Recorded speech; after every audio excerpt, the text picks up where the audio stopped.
Hello everyone. आज हम brigade hotel venture IPO के बारे में बात करेंगे, जो कि 759 करोड़ का फ्रेश इशू है। राइट। ये बीएसई और एनएसई दोनों जगह लिस्ट होगा। अगर हम बात करें आईपीओ की, तो आईपीओ आज 24 जुलाई को स्टार्ट हो गया है, जिसकी लास्ट डेट अप्लाई करने की है 28 जुलाई। फेस वैल्यू जो है वो 10 रुपीज़ रखी गई है शेयर की, और जो इसका इशू प्राइस बैंड है दैट इज़ ₹85 to 90। बट हमें जो है वो अप्लाई करना है 90 रुपीज़ पे, क्योंकि अगर हम 90 रुपीज़ पे अप्लाई नहीं करेंगे तो हमें चांसेस ऑफ अलॉटमेंट नेग्लिजिबल हो जाएंगे if we have to apply. Okay. और लॉट साइज जो है वो है 166 shares, that is fresh capital, जिसमें कंपनी जो है वो 759.60 करोड़ रेज करेगी। अगर आप एम्प्लॉई हैं तो एम्प्लॉई के लिए उन्होंने ₹3 डिस्काउंट रखा हुआ है। ओके, ये हमें पता चल गया। और अभी हम ये डेट्स देखेंगे कि डेट्स क्या क्या हैं। तो आईपीओ की जो ओपन डेट है वो 24 जुलाई है, क्लोजिंग डेट 28 जुलाई है, टेंटेटिव डेट जो अलॉटमेंट की है वो 29 जुलाई है। अगर आपको अलॉट हो जाता है दैट्स गुड, अगर किसी को अलॉट नहीं होता है तो इनिशिएशन ऑफ रिफंड्स, मतलब जो आपके अकाउंट में लीन लगा होगा, वो हटेगा 29 जुलाई को। और जिनको अलॉटमेंट मिल जाएगी उनका जो शेयर्स हैं वो डीमेट में क्रेडिट हो जाएंगे 30 जुलाई को। और लिस्टिंग डेट जो है वो है 31 जुलाई को। तो आप अप्लाई कर सकते हैं 28 जुलाई को टिल 5 PM अपने किसी भी ब्रोकर से। ओके। और अगर हम बात करें रिजर्वेशन की, कि किसको कितने शेयर्स मिलेंगे, तो इसमें सीधा सीधा उन्होंने ये बताया है कि जो QIBs हैं, क्वालिफाइड इंस्टीट्यूशन बायर्स, उनके लिए कोटा रखा गया है 71.23% का। उसके बाद NIIs के लिए, या फिर हम कह सकते हैं HNI, हाई नेटवर्थ इंडिविजुअल्स के लिए 14.25% का कोटा रखा गया है। रिटेलर्स के लिए सबसे कम कोटा है, दैट इज़ 9.50। सो अलॉटमेंट के chances are very rare. But अगर ये हमें अभी हम आगे देखेंगे कि whether we have to apply और नॉट। ओके, तो इस हिसाब से हम आगे चलेंगे। मिनिमम जो रिटेलर हैं वो अप्लाई कर सकते हैं एक लॉट, जिसकी कॉस्टिंग होगी 14,940 रुपीज़। मैक्सिमम अगर कोई रिटेलर अप्लाई करना चाहता है तो वो 13 लॉट अप्लाई कर सकता है। और उसके लिए आपको पैसा रखना होगा अपने अकाउंट में 2 लाख के करीब, 1,94,220, that is approximately 2 lakhs। Okay. अब जब ये इशू हो जाएगा तो इससे पहले जो प्रोमोटर हैं उनके पास बिफोर इशूइंग द शेयर्स उनके पास था स्टेक 95.26%। पोस्ट इशू उनके पास है 74.09% स्टेक रह जाएगा, जो कि बहुत अच्छा है as per industry standards. Right. अगर हम बात करें कि एंकर इन्वेस्टर्स एंकर इन्वेस्टर्स को भी ब्रिगेड होटल वेंचर के जो आईपीओ में, वहाँ से वो रेज कर रहे हैं 324 करोड़ रुपीज़।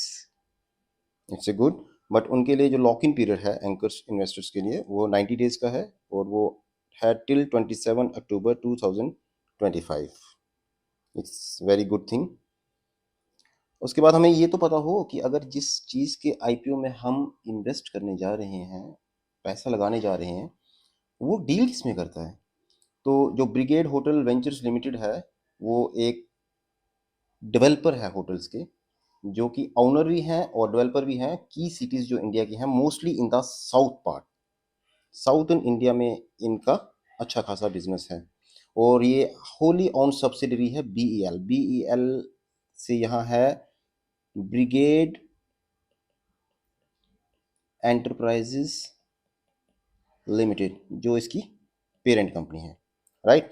इनकी मोस्टली जो भी चेन है होटल्स की, रूम्स की, वो साउथ इंडिया में है। जैसा कि आप देख सकते हैं, केरल हो गया, Andhra Pradesh, Tamil Nadu, Karnataka, Telangana, union territory of Lakshadweep, Andaman and Nicobar and Pondicherry.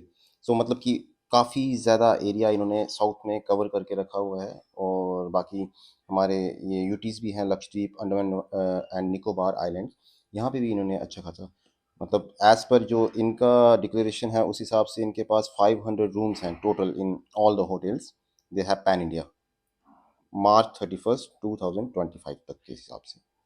अगर हम बात करें कंपनी के फिनेंशियल्स की, ठीक है, पैसा भी है, रूम्स भी हैं, डेवलप करते हैं, अच्छी कंपनी है, बट दे क्या रहे हैं? मतलब अगर कोई काम कर रहे हैं तो कुछ कमा भी रहे हो या सिर्फ बस ऐसे ही?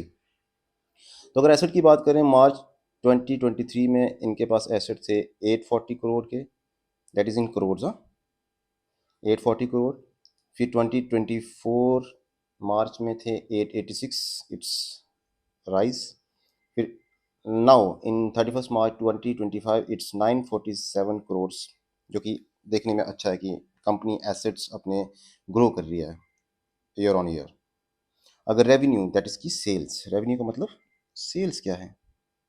अगर सेल्स की बात करें हम, तो 2023 में 356 crore, then 404 crore, then 470 crore. Sales अच्छी है, बट प्रॉफिट क्या है? 2023 में इन्होंने लॉस शो किया है 3 करोड़ का। प्रॉफिट अगर देखें 31 करोड़ का 24 में, और 25 में 23 करोड़, मतलब कि डिप आया है, डिप आया है। यहाँ से राइज किया और यहाँ पे डिप आया है। अबीटा की बात करें कि earning before interest tax and depreciation की अगर बात करें, तो अर्निंग इनकी थी 2023 में 113 करोड़, स्टिल लॉस। मतलब कि कोई रीज़न तो पता नहीं चला, लेकिन फिर भी लॉस में है।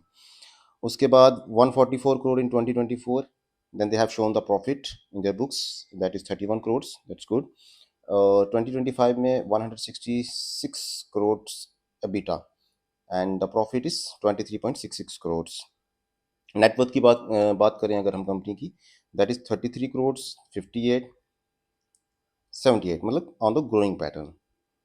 बोरोइंग की बात करें तो बोरिंग 632 करोड़, फिर इन्होंने यहाँ पे 31 करोड़ के करीब कम किया, बट फिर अभी इन्होंने रेज किया, मतलब कि 16 करोड़ का उधार इन पे और हो गया है। It's okay. Now let's see next, objective क्या है? अगर आईपीओ ला रहे हैं तो वो पैसा कहाँ लगाएंगे? क्योंकि हमने अभी देखा कि इनको जो टोटल बोरोइंग है इनकी, दैट इज 617 करोड़।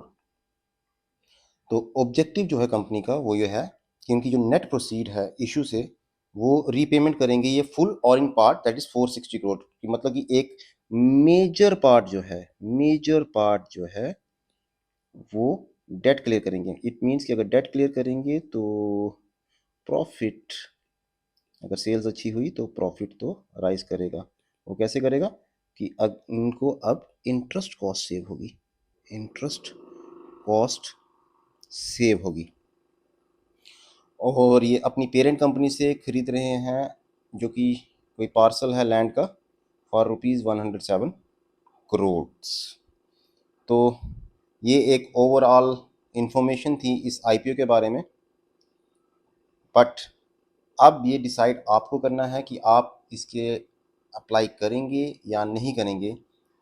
जो मेरा अपना व्यू है अपने पर्सनल के लिए, कि मैं एक एक लॉट अप्लाई करूँगा अपने में से, क्योंकि मुझे लगता है कि होप सो ये 10 to 15% का गेन दे सकता है, 10 to 15% का गेन दे सकता है, लिस्टिंग गेन, दैट इज़ ना लिस्टिंग गेन। लेकिन रिस्क फैक्टर्स हमेशा होते हैं, तो हर कोई अपने एडवाइज़र से बात कर ले बिफोर अप्लाइंग, या खुद का ब्रेन यूज़ कर ले before applying, because this is your money and this is your decision what you have to do with your money. If you like this video, kindly share it. Thanks a lot.